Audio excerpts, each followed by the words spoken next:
Selamat sore, jumpa kembali dalam channel kita Siraman Kalbu Sore.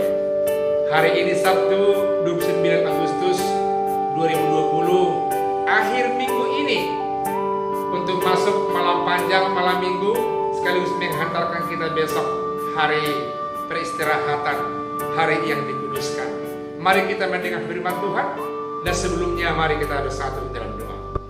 Allah yang penuh kuasa, Engkau Allah yang menyembuhkan, Allah yang membekali kami dalam pelayanan kami.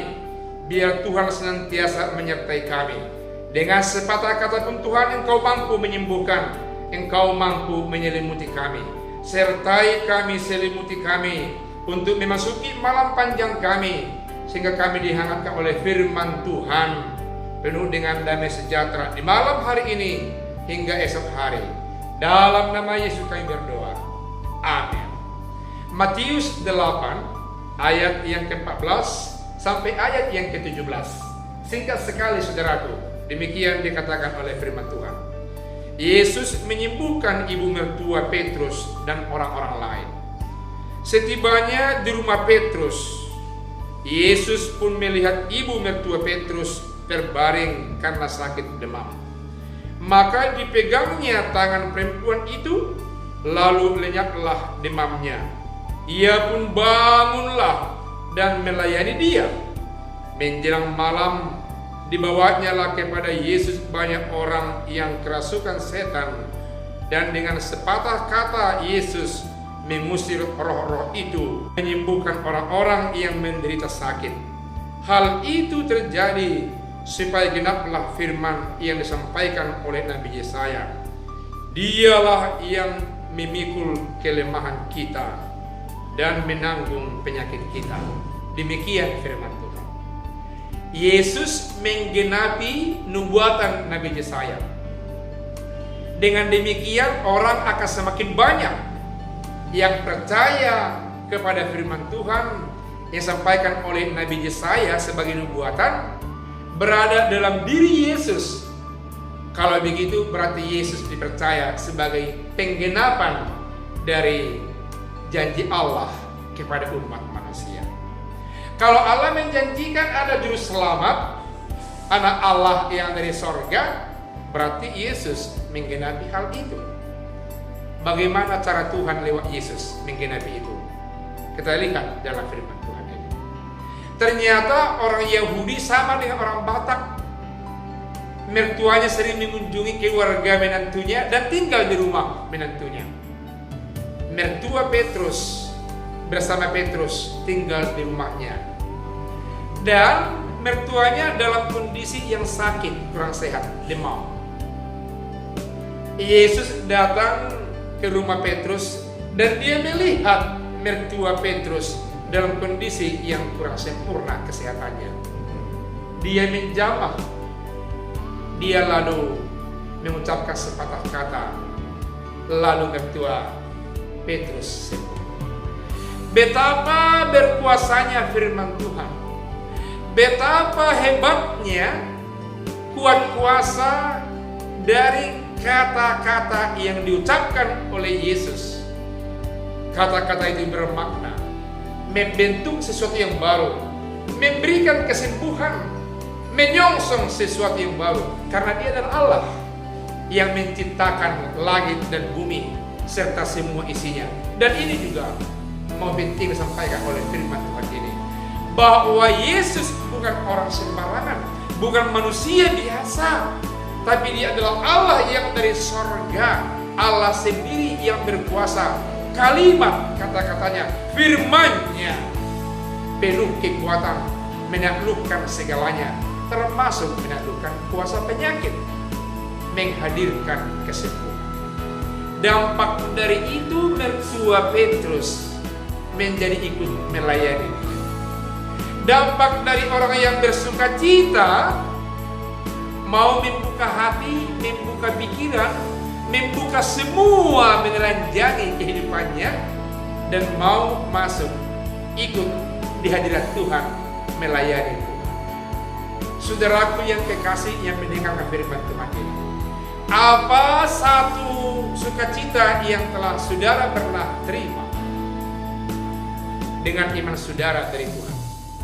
Apakah iman saudara pernah merasa dikuatkan, dan apakah pernah iman saudara menyaksikan bahwa Tuhan bertindak sesuatu yang luar biasa dalam hidup saudara?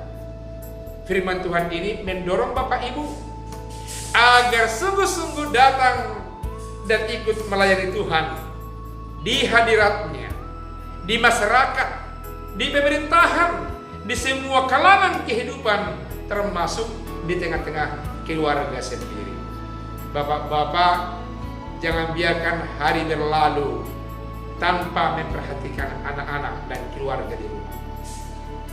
Bapak-bapak, ibu-ibu yang jauh dari keluarga karena faktor kerja, tugas tanggung jawab, jangan pernah lupa berkomunikasi, berhubungan, bertegur sapa dengan keluarga anak-anak yang tinggal di rumah. Itu bahagian dari yang melayani Tuhan di hadiratnya. Mertua Petrus yang sudah sembuh dari penyakitnya, dia menjadi ikut melayani Kristus Yesus di rumah Petrus, di rumah sang menantunya.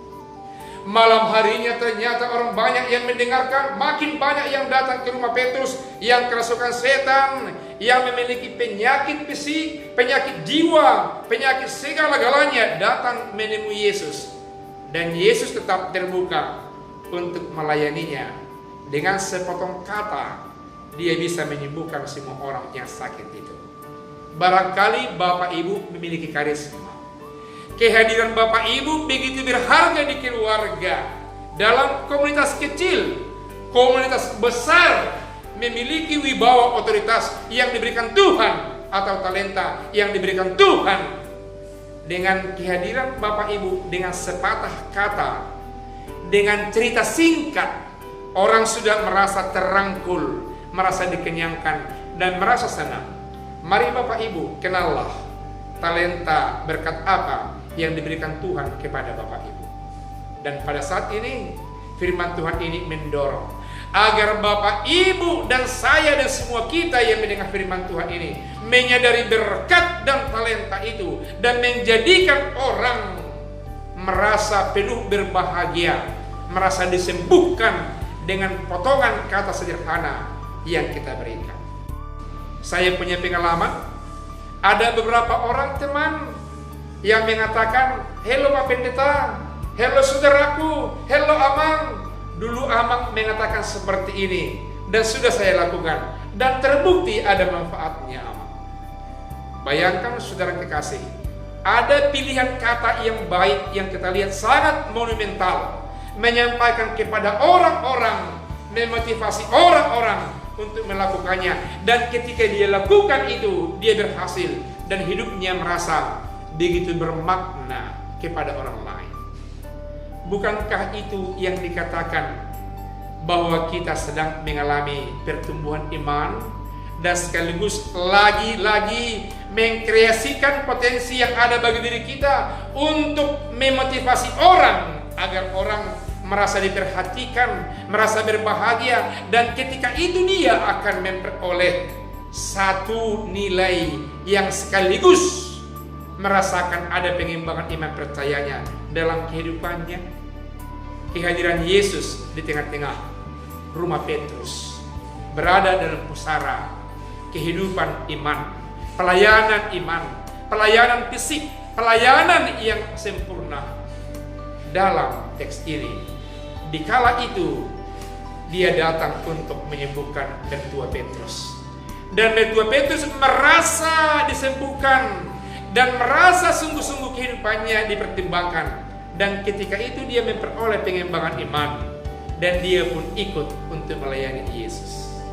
Ketika malam hari orang banyak merasa disembuhkan, merasa diperhatikan dan dipertimbangkan oleh Allah Bapa di sorga lewat nama Yesus, mereka disembuhkan.